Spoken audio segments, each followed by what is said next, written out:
என் வளையல் 4 பவுன் அடகு வச்சேன்னு வச்சுங்க, என் குடும்பமே 1 மாசத்துக்கு உட்காந்து சாப்பிடும். இதை வச்சு எத்தனை குடும்பம் சார் வாழும்? அப்படி மட்டும் சொல்லாத. ஒரு ஃபுல் பாட்டிலால எத்தனை குடும்பம் வாழுது தெரியுமா? எப்படி வாழும்? இதை போய் நான் கடையில் வாங்கினேன்னா அப்படியே சாப்பிட முடியாது. 2 கப்பு வாங்கணும். கப்பு விற்கிற குடும்பம் பிழைக்குது. 1 2 லிட்டர் தண்ணி வாங்கணும். 2 தண்ணி விற்கிற குடும்பம் பிழைக்குது. ஒரு கலர் வாங்கி கலந்தா தான் மூக்குல நெடியேறாம ஏறும்.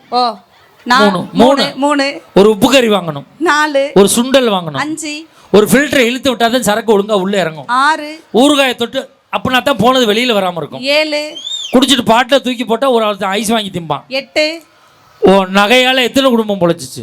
ஒரு குடும்பம். என் பாட்டிலால இப்ப எத்தனை குடும்பம் பொழைச்சிருக்கு? 8 குடும்பம். அப்ப நான் பெரியாளா நீ பெரியாளா? 8 குடும்பம் வாழும். ஆனா உங்க குடும்பம் போயிட்டு பரவாயில்லையா? அதுலதான் சிக்கலே இருக்கு.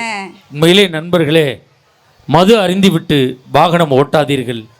உங்களை நம்பி உங்கள் பிள்ளைகள் காத்து கொண்டிருப்பார்கள். உங்கள் வரவுக்காக உங்கள் மனைவி காத்து கொண்டிருப்பாள். உங்களுடைய வரவுக்காக உங்களை பெற்ற தாய் தந்தை காத்து கொண்டிருப்பார்கள். தயவு செய்து மது அருந்திவிட்டு வாகனம் ஓட்டாதீர்கள்.